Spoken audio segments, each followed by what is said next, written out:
Hey guys, and welcome back to Grace of a Military Child and Life podcast. Life from the perspective of a military family member is way different than a civilian standpoint. Military children and family members give up their hopes and dreams to be able to stand by and support their service member, and it isn't an easy lifestyle for anyone to live. I hope that this podcast is able to help connect the military community and give others just a glimpse into what the military life is like from the perspective of spouses and children. Hi everyone, welcome back to today's episode of Grace of a Military Child and Life. Today I'm here with Stacey, who's a military spouse. So Stacey, welcome to the podcast. How are you? I'm good, doing great, Gracie. How are you? I'm doing good. Thank you so much. Start by telling me what it's like being a military spouse for you. Well, adventurous, very much the unknowns. It's been quite a roller coaster, but it's been an incredible experience. And people say it takes a special type of person. No, we all have it in us. It's just a matter of adjusting to the lifestyle and everything that gets thrown on our plate. Yeah, because it's seriously that unknown. It's unpredictable. Some days you might be doing one thing, the next day it's completely opposite. And orders can change on this drop of a dime and you never know what's going to happen. Exactly. Yeah. So how was your journey, stepping into that role from the beginning? Shocking to say it at first, because I had met my husband a long time ago through a mutual friend and didn't ever really think that anything would transpire from years ago meeting, but he was actually transitioning from leaving San Diego and moving to Norfolk. And he happened to be back in my hometown for a visit in between the transfer. And we ran into each other and started talking.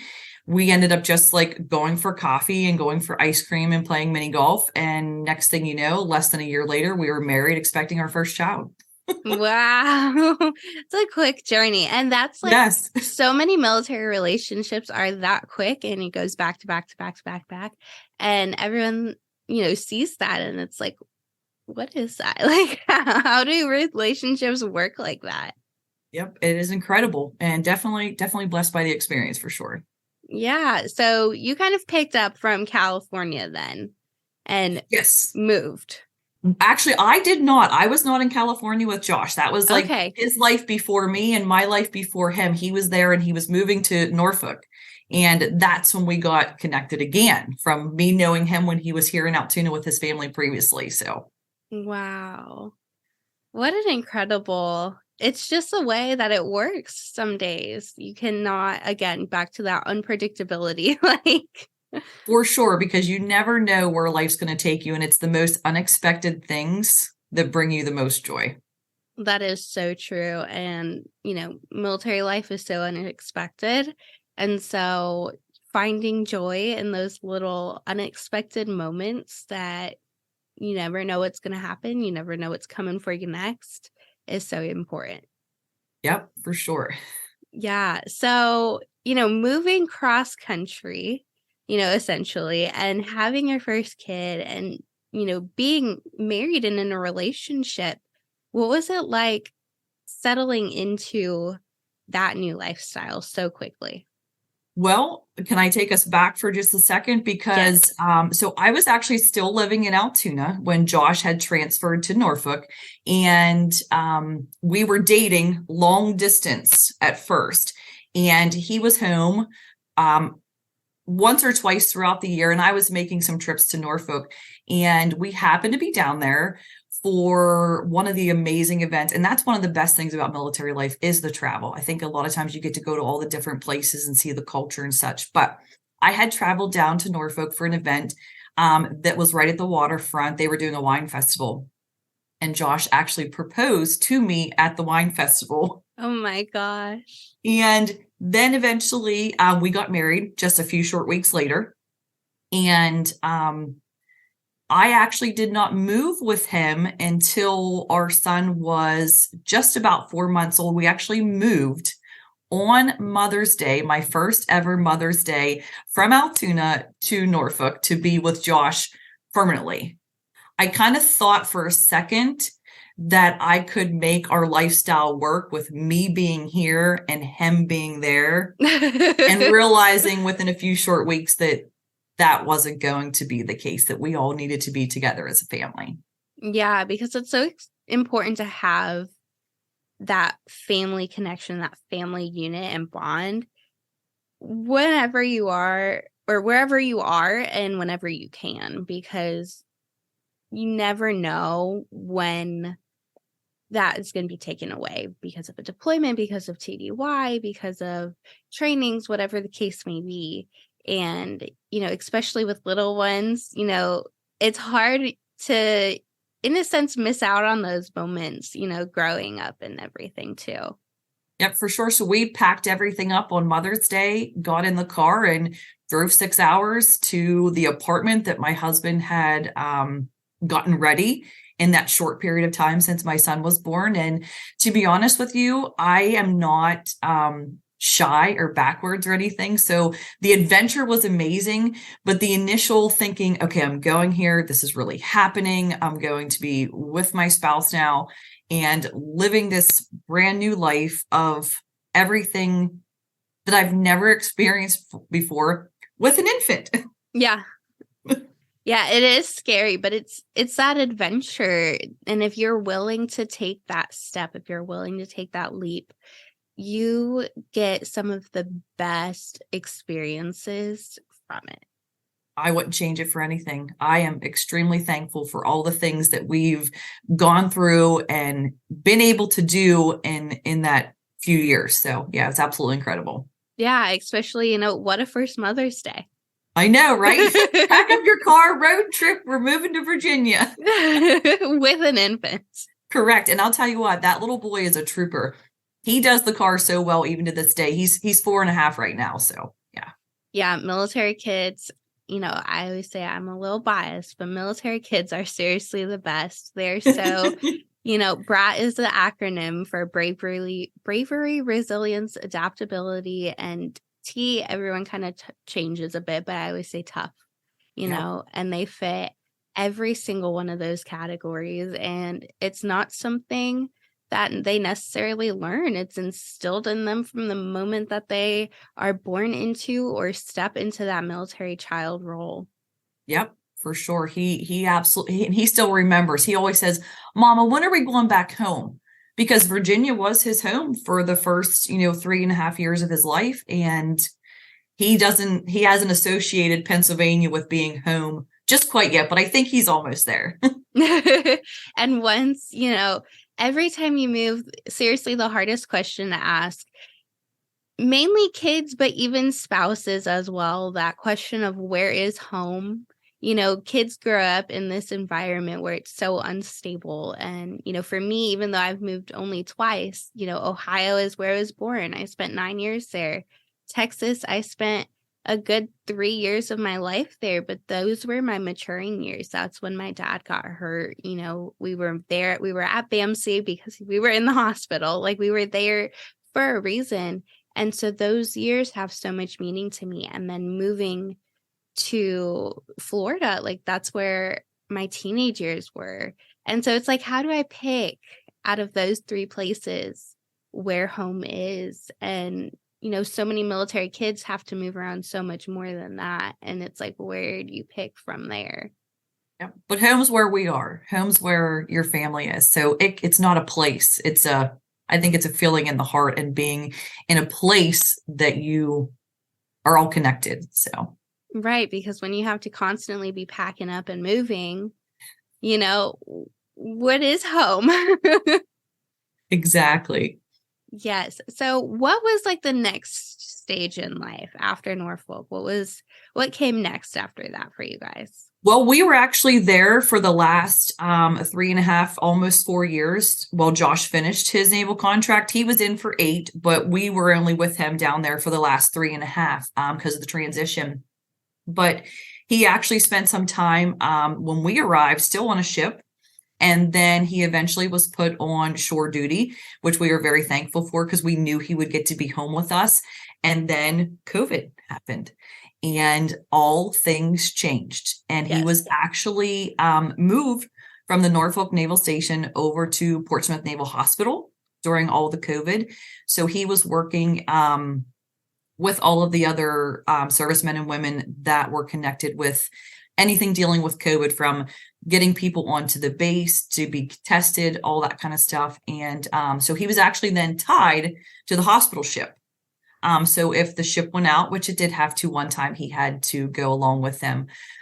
Fortunately for us, they still needed some of those folks on base, and he was actually fortunate enough to be able to stay and not have to be on the ship to go to New York. So we got to keep him home with us. So actually, last January, he transitioned out. He did 8 years, and we finished up months and weeks worth of paperwork in Norfolk. And we packed up the car and moved back to Pennsylvania just over a year ago. Yeah. What was it like, making that transition in? Because for you guys, it was fairly quick then, making that transition in and then making that transition out. Yes. So getting there and doing it's the in-between that was the amazingness. Getting there and getting acclimated to things took a few weeks, a few months. Then, you lived your life for the 3.5 years that we were there and had so many amazing adventures. And then all of a sudden it was like, okay, he's done and we get to come home. And it was like, okay, what do we do now? We're back in town with our family. And it almost felt foreign because what had become so comfortable in those 3.5 years, just changed again. And I mean, it was great to be home with all of our family and friends, but I still miss Virginia. There was so much to do there, so much life, adventure, food. Yes. I'm a total foodie. So getting that different aspect of culture than the hometown I had known for, 30 plus years was pretty awesome. Yeah, I can definitely speak for food in Norfolk. Yes. Yes, that is, just food anywhere is incredible. And that's what I've loved about the military life. And it's, I attribute my experiences to the military life, obviously, but this is, any life, just traveling and being that adventurous, kind of self. Going around and just tasting different food is seriously the best.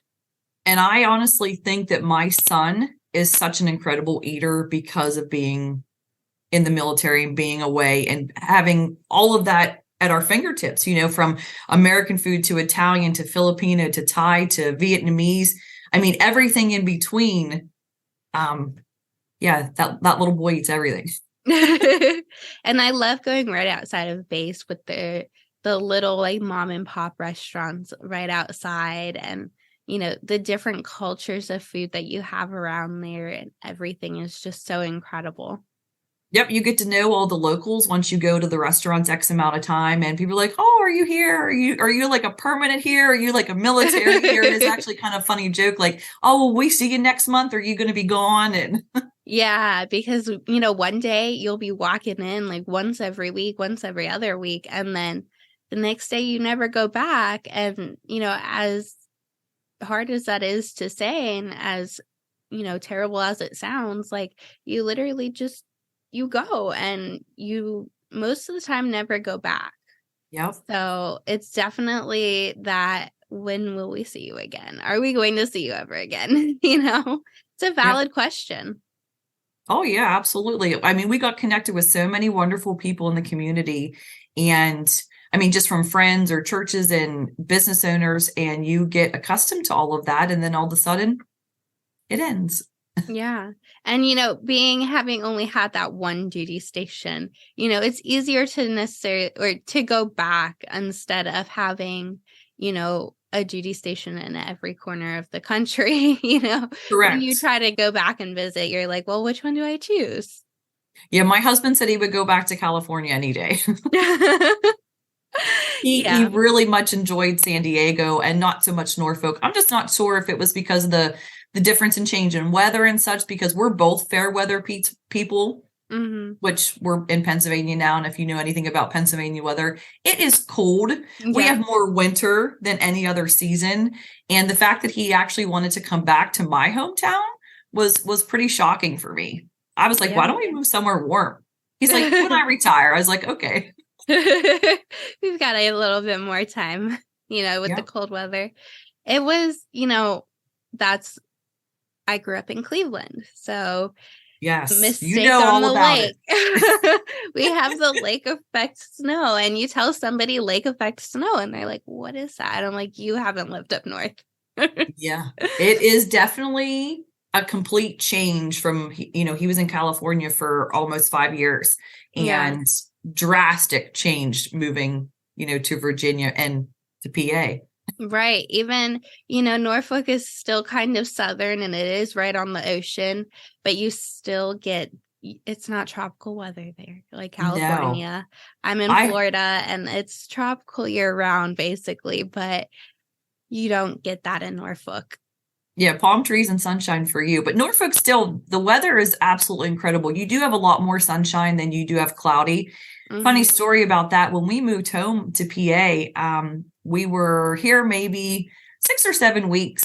And my son says to me, Mama, where's the sun? I was like, wow. I was like, his little mind being down there, I mean, just 6 hours away, and knowing that the sun was out basically every day, to moving here to PA, and it's winter more often than not, and the sun is not out all the time. And it was a cool concept for him to bring that up. And of course, then I had to explain the weather here in PA, and he was like, wow, that's not fair. We need more sun. And I mean, some places get more sun. Some times of the year, are different, but it's still pretty cloudy, for the majority of it, which, has its pros and cons. I would much rather the weather where it's constantly in the 70s, between the 60s and the 80s year round than, these 90-degree temperatures that we're getting right now. But oh, I'm sure it's warm there for sure. I mean, we've had some decent weather here now for the month of May, and we're happy that summer's here. But yeah, we're definitely fair weather people. We prefer sunshine over cold any day. Forget the skiing. We'll take the pool. Yeah. And see, that's another thing that military life, some days you could be stationed in Alaska and the next you're in Florida or, Okinawa and these tropical places. And you don't get to choose that. And, sometimes you just have to bear through the weather to get through it and get to your next place. Yep, for sure. Yeah. So the last thing I always like to ask is, what piece of advice would you give to another military spouse? Embrace it. Literally just go in with an open heart and an open mind and just try to take it all in, even when it seems overwhelming and you're unsure of all the things. It'll all come together. It does. And it will be hard some days and it'll be amazing some days. And when you look back on it, now that we've been home, when you look back on it, honestly, it was the most amazing experience I've ever had. And I'm thankful for it every day. The good, the bad, the ugly. Yeah, because you really get it all. Yes, you do. But it was literally the best time of my life. And I absolutely enjoyed getting to experience being away from my hometown and seeing things in a whole different perspective. So embrace it, embrace the change, because it's all incredible and worth it. Yeah, there's so many things to just learn from everywhere you go and so many things to experience, and don't miss out on any piece of it. No, absolutely not. We literally found every local spot that we could do something for free or minimal cost or buy membership, because one of the most amazing things is that there are so many places in or around your duty or base station that offer amazing military discounts for families. And we would just buy a yearly membership for the gardens or the zoo or something like that and get to enjoy all those things all the time. Yeah, because it's so important to really dive into the culture of the area that you're in.